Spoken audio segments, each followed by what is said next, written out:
The Legacy of Wisdom project gathers and publishes answers to many of humanity's most pressing questions from some of our most experienced and profound leaders.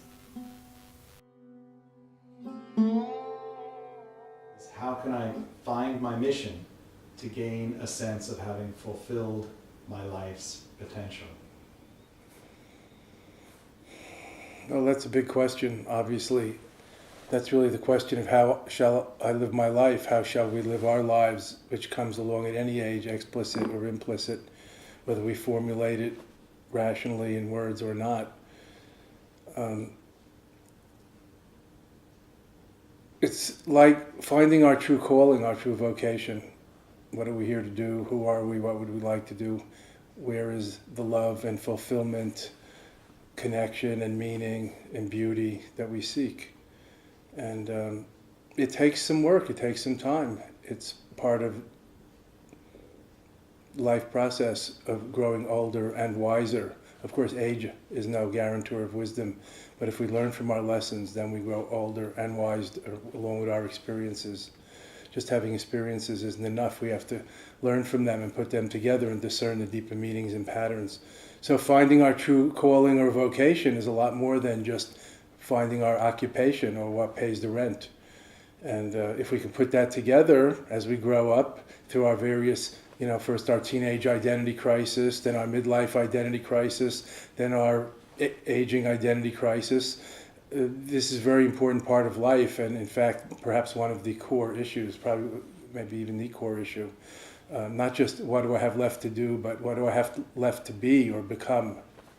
And not just emphasizing the doing and the action, but the being. And coming back to ourselves, coming home to who and what we truly are and can be. That's very important.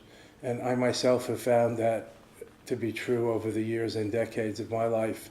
And now I feel more at home and at ease with who I am. I remember my brother said after I was in India for many years, he said, "Jeffrey, you're still the same." And my shoulders drooped. And then he said, "But even more so." And then I perked up again, my ego intact and even inflated. Yes, I'm even more authentic than ever. So it's hard to express in words, but I think we know what we're talking about. Finding ourselves, finding our way in life, finding out what our gift is so we don't die with our music or our gift, our expression tied up inside. And this is very important, to find our vocation, our true mission in life, even if we don't call it a mission explicitly. Well, there's some people who, in essence, are seekers. They're already looking for that mission or whatever. They have a sense already. Yeah, or purpose. Right, I haven't meaning. Done whatever, and I'm looking for it. But there are others in the world, to whom we're speaking also, that have not yet reached perhaps that stage where it's a conscious thing, but there's something in them. Is there something you could say about, dealing with finding this sense of okayness here and now, so that if the world was to end today, they wouldn't be frustrated and have regrets later? How do you approach that? Yes, well, people sometimes ask me if I died today, would I be okay with that? And have I done what I came here to do? And I always say yes, although I've thought about it. And it is true, yes. And yes, and yes. And it's always now. Remembering the past is a nowness activity, and planning or fantasizing about the future is a nowness activity. So we're always in the now. So that's not any problem or contradiction. The issue, I think, is how to be more fully present and accounted for. And this is a timeless, evergreen issue. And not that we need to always be getting there, as a seeker, as a quester, as a sojourner, as it says in some spiritual texts. We are seeking and holding hands as pilgrims on the way, the great way of awakening, whatever you want, the way home, the way to heaven and nirvana, however you conceptualize it. But I believe the secret is being there while getting there every single step of the way. Being there while getting there, not waiting to get there. Being totally here while getting there every step of the way. That every step of the way is the great way. That every step of the way to heaven is heaven, as St. Catherine of Siena once sang. And this is a very important learning that I have come to, the being there while getting there every step of the way. And then we can accept more where we are and come home and be congruent and at one with ourselves here and now, even while we are striving appropriately not too much and not too little, striving appropriately, balancedly, to be better people and contribute to a better world. Because after all, we're not alone here.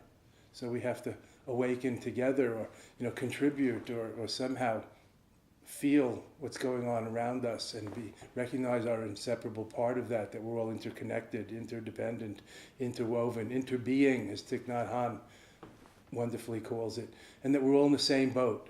Recognize that we're all in the same boat. We all sink or swim, rise and fall together. There's no way around that. What do I do to find that sense of authenticness, of being present?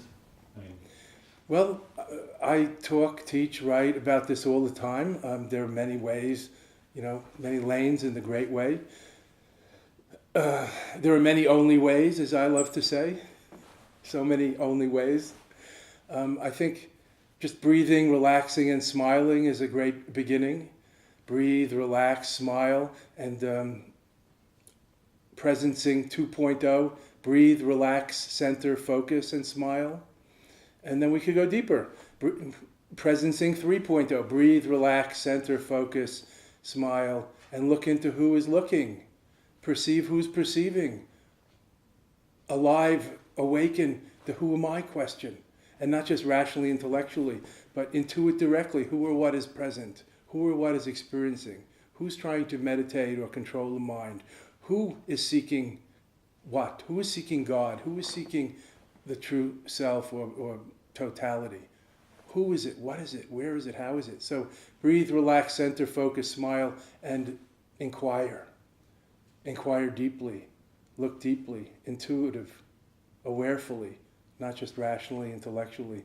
And then we start to fill out ourselves, as it were. Fill in, connect the dots of the disparate elements of ourselves. We start to gain more presence, more gravitas, living more mindful rather than mindlessly sleepwalking through life. Because I can guarantee you, and you can take this to the bank, if we're not here now, we won't be there then. I guarantee you. That's the nature of karma and conditioning. If we're not here now, we won't be there then. It's in our interest to be here now. Even while we're driving somewhere in traffic, notice how your mind and your thoughts are projected where you're going, and try to take a breath and feel your body and the feeling of your buttocks in the chair and the seat, and be a little here now, being here while getting there every step of the way. That's a great, wonderful secret. It's an open secret.